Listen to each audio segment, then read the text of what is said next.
The Ministry of Road Transport and Highways has approved 217.5 crore rupees for undertaking 57 highway and IVR projects in Manipur. Under Secretary to the Government of India, Sandeep Kumar Singh informed this in a press statement recently. Singh further informed that the state government should accord administrative approval to the individual works.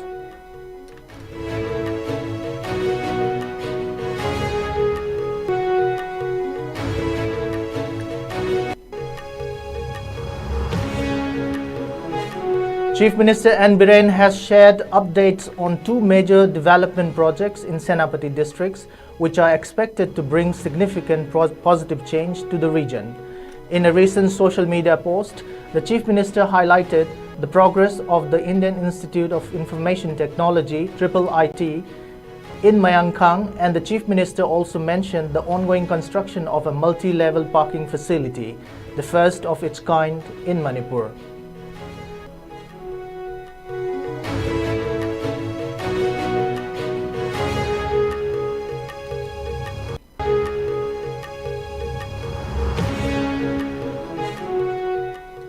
In an operation yesterday, the Central Industrial Security Forces (CISF) seized gold worth lakhs of rupees from two passengers at Imphal Airport. The two passengers in question have been identified as Laurembam Ramananda Mangang, aged 26 years, a resident of Iroishemba, Laurembam Lekai, and Khetrimayum Gulsan Maitai, aged 30 years, a resident of Iroishemba, Maning Lekai. Gold weighing 310.61 grams, 194.10 grams and 116.5 grams were recovered from their possession. They were set to travel from Imphal to Guwahati on an Indigo flight.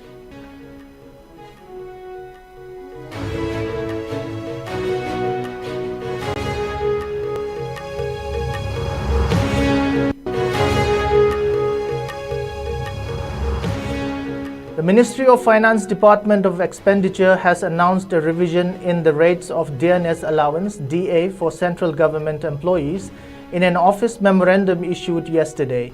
The DA has been increased from 50% to 53% of the basic pay, effective from July 1st, 2024. The revised DA will be applicable to all central government employees as per the 7th Central Pay Commission recommendations.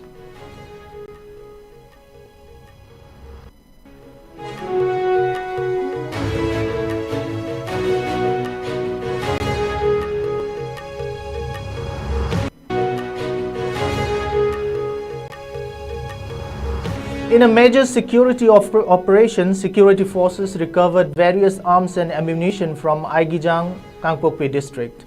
Among the seized items were 1.303 rifle, one 9mm CMG with a magazine, one 9mm pistol, and one single-barrel breech-loading firearm. Security forces also recovered two 51mm mortar high-explosive shells, two number 36 hand grenades, 5 live rounds of ammunition, a communication set, one picket grenade, and 2 smoke grenades.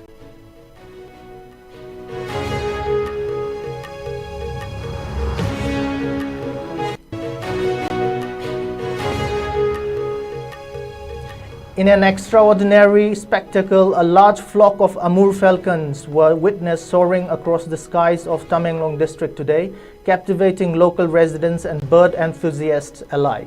This remarkable event highlights the ongoing migratory patterns of these stunning birds, which travel thousands of kilometers from their breeding grounds in Siberia to their winter habitats in Southeast Asia.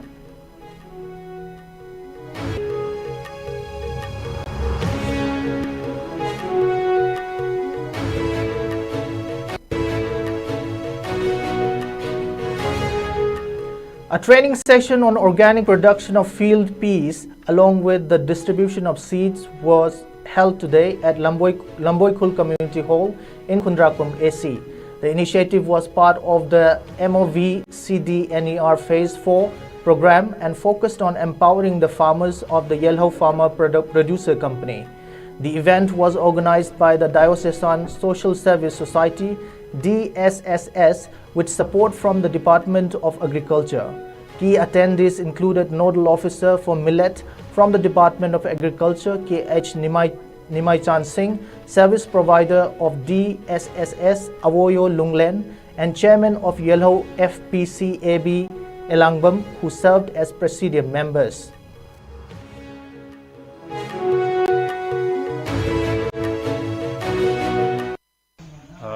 Ngasi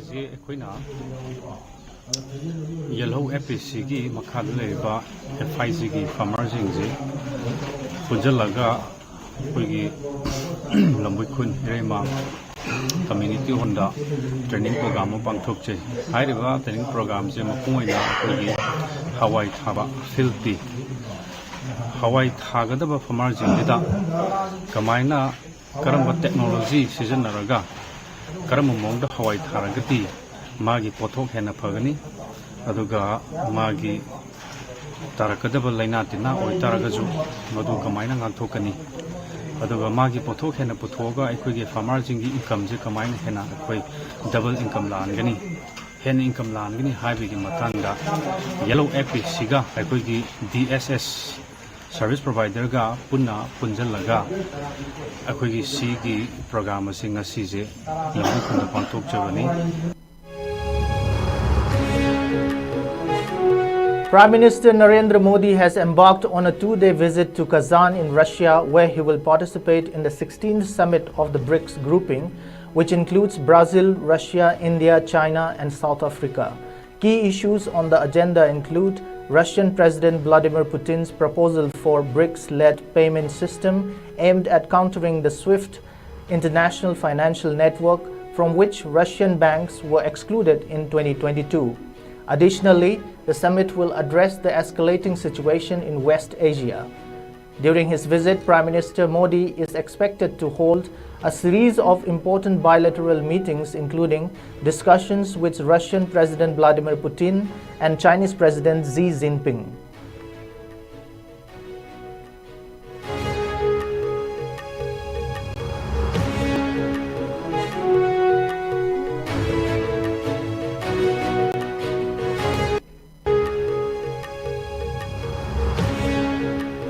In a significant boost to Tripura's economy and communication network, the Ministry of Road Transport and Highways has announced the sanction of projects worth over 2,800 crore rupees for the state.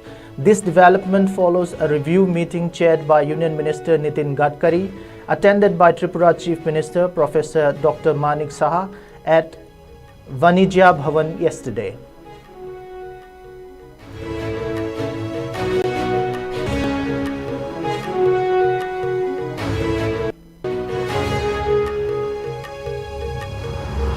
The Indian Meteorological Department has announced that the low-pressure area over the Bay of Bengal is likely to intensify into a severe cyclonic storm by tomorrow, with cyclonic Dena expected to reach the coasts of Odisha and West Bengal the following day.